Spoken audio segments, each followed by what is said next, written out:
प्यारे बच्चों, आज मैं आप लोग को पास्ट परफेक्ट टेंस का एक्टिव टू पैसिव वॉइस बनाने का तरीका बताऊंगा। पास्ट परफेक्ट यानी कि पास्ट माने बीता हुआ, परफेक्ट माने पूरा, पूर्ण और टेंस मीन्स काल यानी कि बीता हुआ समय में जो काम पूर्ण हो चुका है उसी को हम लोग पास्ट परफेक्ट टेंस कहेंगे। ये बताता है बीता हुआ समय में पास्ट टाइम में कोई काम पूरा हो गया था। इसका रूल्स जो है बनाने का रूल है वह है object plus had plus been plus verb three plus by plus subject. इस सूत्र से, इस फॉर्मूला से हम लोग पास्ट परफेक्ट टेंस का एक्टिव टू पैसिव करेंगे। इस फॉर्मूला को आप लोग को याद कर लेना होगा। ठीक है, ये फॉर्मूला जो है हमारे लिए लाभदायक सिद्ध होगा एक्टिव से पैसिव करने में। अब इसमें हम लोग को ये प्रोनाउन आएगा। आई का ऑब्जेक्ट फॉर्म मी होता है, यू का ऑब्जेक्ट फॉर्म यू, वी का ऑब्जेक्ट फॉर्म अस, दे का ऑब्जेक्ट फॉर्म देम, ही का ऑब्जेक्ट फॉर्म हिम, इट का ऑब्जेक्ट फॉर्म हिम। इस ऑब्जेक्टिव फॉर्म को भी हमें याद करना होगा, क्योंकि ये जो है हमें यहाँ पर लगेगा, इसका यूज यहाँ पर हम लोग करेंगे। अब क्या है, क्वेश्चन नंबर 1 है Kritika had help him. Kritika had help him, ये एक्टिव वॉइस में है। इसका अर्थ हुआ कृतिका उसकी मदद कर चुकी थी। कृतिका उसकी मदद कर चुकी थी, ये एक्टिव वॉइस में लिखा गया है।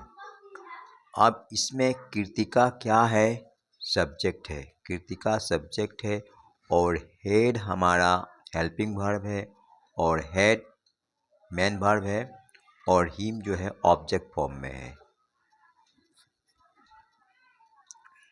तो इसमें हमारा कर्ता कृतिका हुआ और ऑब्जेक्ट हिम हुआ। तो हम लोग कैसे जाने कि कृतिका हमारा सब्जेक्ट है, तो इसका हम लोग कौन से पूछेंगे और कौन का जवाब हमें मिलेगा वही सब्जेक्ट होगा। जैसे कौन उसकी मदद कर चुकी थी, तो कृतिका हमारा क्या हुआ, सब्जेक्ट हुई।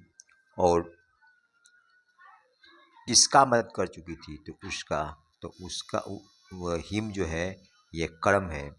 जनरली हम लोग देखते हैं कि जो सब्जेक्ट होता है वह मेन वर्ब या हेल्पिंग वर्ब से पहले होता है और ऑब्जेक्ट जो है हमारा वर्ब के बाद होता है। इस आधार पर हम लोग कह सकते हैं कि हिम जो है ऑब्जेक्ट है और कृतिका हमारा सब्जेक्ट हुई। अब पैसिव वॉइस में हम लोग मेन दो ही चीज़ पर फोकस करते हैं, सब्जेक्ट और ऑब्जेक्ट पर। मेन हमारा फोकस सब्जेक्ट और ऑब्जेक्ट पर होता है। अब क्या करेंगे, इस हिम को सब्जेक्ट बनाकर सब्जेक्ट के स्थान पर रखेंगे और कृतिका को ऑब्जेक्ट बनाकर ऑब्जेक्ट के स्थान पर रखेंगे। अब हिम इसमें क्या था, ऑब्जेक्ट फॉर्म था, अब यहाँ पर ये सब्जेक्ट फॉर्म हो गया। तो ही उसके बाद एक हेड लगाएंगे। तो हमें ये ध्यान देना है कि पास्ट परफेक्ट टेंस में एक ही हेल्पिंग वर्ब होता है जो है हेड। इसमें दो नहीं होगा, केवल एक ही होता है हेड। ठीक है, और ऑलरेडी इसमें थर्ड फॉर्म दिया रहता है। इसमें जो एक्स्ट्रा वर्ड लगेगा, अतिरिक्त शब्द लगेगा, वह होगा बीन। यानी भी किसी भी परफेक्ट टेंस का अगर पैसिव करेंगे तो हमें इस बीन वर्ड को यूज़ करना पड़ेगा। बीन वर्ड जिसमें लगा है हम लोग समझ जाएंगे कि वह परफेक्ट का पैसिव हो जाए। तो he had been help by Kritika, उसकी मदद कृतिका के द्वारा की जा चुकी थी। उसकी मदद कृतिका के द्वारा की जा चुकी थी। ठीक है, ये हमारा पैसिव मीनिंग हुआ। हम लोग मीनिंग साथ साथ एक्टिव और पैसिव दोनों का मीनिंग साथ साथ निकालते जाएंगे ताकि हमारे भविष्य में ये हमारे लिए लाभदायक सिद्ध हो। Question number 2, the peon had rung the bell. इसमें पियोन जो है हमारा सब्जेक्ट है, हेड हमारा हेल्पिंग वर्ब है, रंग मेन वर्ब है और बेल जो है ऑब्जेक्ट है। तो क्रिया का प्रभाव जिस पर पड़ता है वो ऑब्जेक्ट होता है और जो काम को करता है वो कर्ता होता है। तो पियोन हमारा सब्जेक्ट, बेल हमारा ऑब्जेक्ट। अब हम लोग क्या करेंगे, इस बेल को सब्जेक्ट के स्थान पर लाएंगे तो द बेल हुआ। उसके बाद इसके साथ हेल्पिंग वर्ब हेड लगेगा जो कि ऑलरेडी दिया हुआ है और इसके एक्स्ट्रा वर्ड बीन लगेगा, द बेल हैड बीन। और इसमें थर्ड फॉर्म पहले से ही दिया रहता है, ये हमेशा इसमें थर्ड फॉर्म यूज होता है, इसलिए हमें थर्ड फॉर्म के बारे में सोचना नहीं है, जो का त्यों रख देंगे। तो been, the bell had been rung by the peon. चपरासी घंटी बजा चुका था और चपरासी के द्वारा घंटी बजाया जा चुका था। क्वेश्चन नंबर 3 कहता है Asma burn a candle. Asma had burn, यहाँ पर हैड लगेगा। Asma had burn a candle. Asma एक मोमबत्ती जला चुकी थी। आसमा हमारा सब्जेक्ट और हैड हमारा helping verb, burn main verb और ए कैंडल हमारा ऑब्जेक्ट है। अब इस ऑब्जेक्ट को सब्जेक्ट के प्लेस पर लाएंगे, स्थान पर रखेंगे। तो ए कैंडल, यहाँ पर जो ए स्मॉल में लिखा गया है यहाँ पर एक कैपिटल में लिखाएगा, क्योंकि सेंटेंस का पहला अक्षर कैपिटल में होता है, इसलिए इस ए को हम लोग कैपिटल में लिखेंगे।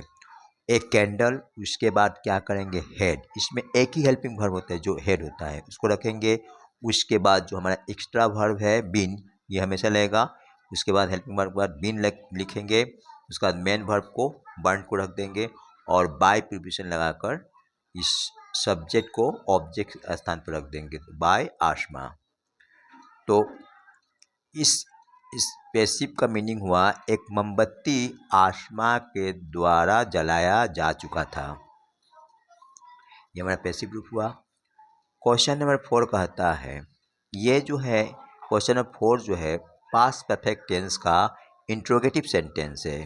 इंट्रोगेटिव सेंटेंस यानी यस नो वाला, जिसका जवाब यस नो से मिलता है। तो had he bought a book, क्या वह एक पुस्तक खरीद चुका था, ये हमारा एक्टिव वॉइस है। अब इसका हम पैसिव बनाएंगे, तो इसमें करेंगे क्या, हेड को जो है पहले ही रखेंगे, हेड को पहले ही रखेंगे। और हम लोग इसमें करते क्या है, केवल सब्जेक्ट ऑब्जेक्ट को सब्जेक्ट के स्थान पर लाते हैं और सब्जेक्ट बनाकर और कर्ता को हम लोग कर्म के स्थान पर रख देते हैं, कर्म बनाकर बस। तो अब इसका हेड रह जाएगा यूँ ही। अब इस बुक को यहाँ पर लाएंगे तो ए बुक हो गया। उसके बाद बीन लगेगा, क्योंकि परफेक्ट टेंस में बीन एक एक्स्ट्रा वर्ड लगता है। उसके बाद मेन वर्ब लिख देंगे बॉट और बाय लगाकर इस ही को ऑब्जेक्ट के रूप में लिख देंगे हिम, और ये हेड पहले ही रहेगा। और ऐसे भी देख सकते हैं कि मान लेते हैं कि he had bought a book. अगर इस टाइप की चीज़ का हमें पैसेज बनाना होता तो क्या करते, a book had been bought by him होता, तो उसी हेड को अगर हम पहले निकाल देंगे तो हमारा क्वेश्चन ही हो जाएगा। तो वही काम किया गया है, यानी कि यहाँ पर जो हेड लेगा उस हेड को पहले रख दिए हैं, तो वो हेल्पिंग वर्ब को पहले रख देंगे तो वो हमारा इंट्रोगेटिव सेंटेंस हो जाता है। तो अब he had bought a book, क्या हुआ एक पुस्तक खरीद चुका था, क्या उसके द्वारा एक पुस्तक खरीदा जा चुका था, इसका पैसिव मीनिंग हुआ। अब क्वेश्चन नंबर 5 कहता है we had not played cricket. ये हमारा पास्ट परफेक्ट टेंस का नेगेटिव सेंटेंस है, ठीक है। ये हमारा पास्ट परफेक्ट का नेगेटिव सेंटेंस है, इसका हम पैसिव बनाएंगे। तो हमें इसमें क्या ध्यान रखना है कि हम लोग को सब्जेक्ट ऑब्जेक्ट पर ध्यान रखना है, और इसी ऑब्जेक्ट को सब्जेक्ट बनाकर सब्जेक्ट का स्थान पर रखते हैं और सब्जेक्ट को ऑब्जेक्ट बनाकर ऑब्जेक्ट के स्थान पर रखते हैं। और हम इसमें कुछ ज़्यादा नहीं करते और जो हेल्पिंग वर्ब तो उसी को यूज़ करते हैं।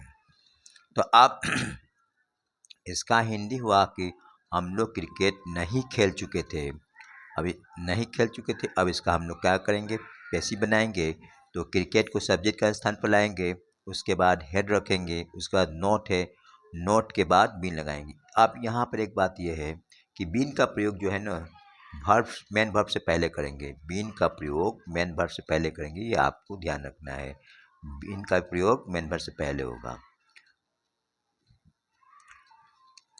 अगर कहें कि बीन का प्रयोग हेल्पिंग वर्ब की बात करेंगे तो फिर नोट आकर डिस्टर्ब कर देगा, इसलिए हमारा बेस्ट रहेगा कि हम बीन का प्रयोग मेन वर्ब से पहले करेंगे। तो cricket had not been played by us. Cricket हमारे द्वारा नहीं खेला जा चुका था, यानी कि वी का ऑब्जेक्ट फॉर्म क्या होता है, अस होता है। और ये क्या है, क्रिकेट, ये नाउन है, इसलिए इसका चेंज नहीं होगा। नाउन का ज्यों का त्यों रहता है, केवल हम लोग प्रोनाउन का फॉर्म चेंज करते हैं। उसके बाद क्वेश्चन नंबर 6 है, ये WH वाला क्वेश्चन है, WH वाला क्वेश्चन सेंटेंस है। Why had she cooked food? वह क्यों भोजन पका चुकी थी? इसका एक्टिव मीनिंग हुआ कि वह भोजन क्यों पका चुकी थी। हम लोग एक्टिव और पैसिव दोनों का मीनिंग साथ साथ निकालते हुए चलेंगे, क्योंकि इससे हमारा ये लाभ होगा कि हम तो एक ट्रांसलेशन बनाना भी सीख जाएंगे और साथ साथ उसका पैसिव भी बनाना सीख जाएंगे। और इसके अलावा जो है, हम भविष्य में जब बड़े हम हो जाएंगे तो उस समय कहीं पर कोई चीज़ सेंटेंस लिखा रहेगा तो उस हम लोग इस प्रैक्टिस के आधार पर उसका मीनिंग आसानी से निकाल लेंगे, जो हमारे प्रैक्टिकल लाइफ में काफ़ी महत्वपूर्ण सिद्ध होगा। तो cricket had not why had she cook food, वह क्यों भोजन पका चुकी थी, इसका हम लोग कैसे बनाएंगे। तो ये WH जो है वह जीव का त्यों अपने स्थान पर रह जाएगा। केवल हम लोग जो है ये भी जो हेल्पिंग वर्ब वो भी जीव का त्यों रह जाएगा। केवल हम लोग जो है फूड जो हमारा ऑब्जेक्ट उसको सब्जेक्ट के स्थान पर लाएंगे। तो फूड यहाँ सब्जेक्ट पर स्थान पर आ गया। उसके बाद जो एक्स्ट्रा वर्ड है बीन, जो पास्ट परफेक्ट में लगता है उसको लिख देंगे। उसके बाद मेन वर्ब को लिख देंगे। उसके बाद बाय प्रीपोजिशन लगाकर इस सब्जेक्ट सी का ऑब्जेक्ट फॉर्म लिखेंगे। जो सी का ऑब्जेक्ट फॉर्म हर होता है, इसको हर लिख देंगे। अब इसका मीनिंग हो गया कि उसके द्वारा क्यों भोजन पकाया जा चुका था। क्वेश्चन नंबर 7 जो है, हैड दे नॉट सीन आसमा, ये इंट्रोगेटिव नेगेटिव दोनों है। ये क्वेश्चन जो है इंट्रोगेटिव भी और नेगेटिव भी है। क्या वे लोग आसमा को नहीं देख चुके थे, इसका हमारा हिंदी अर्थ हुआ। अब इसका हम लोग पैसिव मीनिंग, फिर इसका हम लोग ये मीनिंग निकालते, पैसिव मीनिंग निकाल लेते हैं। Had Asma not been seen by them, क्या आसमा उन लोग के द्वारा नहीं देखी जा चुकी थी। अब इस पर हम लोग इसका कैसे पैसिव बनाएंगे, इस पर फोकस करेंगे। आप लोग काफ़ी ध्यान से समझते चलिएगा। किसी भी चीज़ को हम बहुत ही ध्यान से एकदम शांत होकर दिमाग को एक जगह रख कर समझते हैं और उसको बार बार रिपीट करते हैं, तो वह हमारा सबकॉन्शियस माइंड में स्टोर हो जाता है, जो कि जल्दी वह भूलता नहीं है और हमारा पकड़ भी बहुत मजबूत बनता चला जाता है। आप क्या करेंगे, ये क्वेश्चन वर्ड तो पहले ही रहेगा। आसमा को सब्जेक्ट के स्थान पर लाएंगे, उसके बाद नॉट लिखेंगे, उसके बाद बिल लिख देंगे, उसके बाद सीन तो इसमें ऑलरेडी वर्ब थ्री है, ये उसको लिख देंगे। उसके बाद बाय प्रीपोजिशन लगाकर इस सब्जेक्ट डे को ऑब्जेक्ट बनाकर लिख देंगे देम, बाय देम। तो क्या आसमा उनके द्वारा नहीं देखी जा चुकी थी, ये इसका हिंदी अर्थ हुआ। अब क्वेश्चन नंबर 8 जो है कहता है, Prem had sold his old car, Prem अपना पुराना कार बेच चुका था। अब इसमें प्रेम हमारा सब्जेक्ट है, हेड हमारा हेल्पिंग वर्ब है और सोल जो है मेन वर्ब है और हिज ये संबंध कारक है, जिसको इंग्लिश में पोजेसिव फॉर्म कहते हैं। ओल्ड क्या है, एडजेक्टिव है। कार क्या है, नाउन है। ये कार को ओल्ड गुण बतला रहा है कि कार कैसा है, पुराना, यानी कि अपना पुराना कार। प्रेम अपना पुराना कार बेच चुका था। ठीक है, अब इसका हम लोग ये एक्टिव वॉइस हुआ। अब इसका हम लोग पैसिव निकालेंगे। तो हम लोग इसमें करते क्या है, ऑब्जेक्ट और सब्जेक्ट का तलाश करते हैं। तो प्रेम हमारा सब्जेक्ट हुआ और ओल का हिज ओल कार क्या है, ऑब्जेक्ट है। अब इस ओल कार को हम लोग सब्जेक्ट के प्लेस में लाएंगे और उसके बाद ये हेड, इसमें एक ही हेल्पिंग वर्ब होता है जो है कि हेड होता है। और हेड के बाद बीन लिखेंगे और बीन के बाद ये जो मेन वर्ब है सोल और बाय प्रीपोजिशन लगाकर इस प्रेम को ऑब्जेक्ट के प्लेस में रख देंगे, बाय प्रेम। तो उसका गाड़ी प्रेम के द्वारा बेचा जा चुका था। प्रेम का गाड़ी प्रेम के द्वारा बेचा जा चुका था। पुराना गाड़ी प्रेम के द्वारा बेचा जा चुका था। अब क्वेश्चन नंबर 9 है, the hunter had caught a deer, शिकारी एक हिरन को पकड़ चुका था। यह हमारा एक्टिव मीनिंग हुआ। अब इसमें हमारा क्या है, सब्जेक्ट क्या है, हंटर है। कैसे जान गए, क्योंकि ये वर्ब से पहले है। और डियर क्या है, ऑब्जेक्ट है। कैसे जान गए, क्योंकि ये वर्ब के बाद है। तो वर्ब के बाद वाला वर्ड जनरली क्या होता है, ऑब्जेक्ट होता है और वर्ब से पहले वाला सब्जेक्ट होता है। और ऐसे भी हम लोग देख सकते हैं कि हिरन को किसने पकड़ा, तो जवाब मिला क्या, हंटर। तो ये हंटर हमारा क्या हुआ, सब्जेक्ट हुआ। और शिकारी ने क्या पकड़ा, यानी जिसका जवाब क्या से मिलेगा या किसको से मिलेगा या किसी से मिलेगा वह ऑब्जेक्ट होता है। तो अब उत्तर क्या मिला, हिरन को। तो हिरन हमारा ऑब्जेक्ट हुआ। अब इस हिरन ऑब्जेक्ट को सब्जेक्ट के स्थान पर लाएंगे और उसके बाद जो हेल्पिंग वर्ब हैड लिख देंगे। उसका इसमें मेन वर्ड एक एक्स्ट्रा वर्ड जो लगता है बीन, उसको लिख देंगे। और उसके बाद मेन वर्ब को लिख बाय कॉट को लिख देंगे। और उसके बाद बाय प्रिपोजिशन लगाकर हंटर को ऑब्जेक्ट के प्लेस पर रख देंगे, बाय हंटर। तो एक हिरन शिकारी के द्वारा पकड़ा जा चुका था।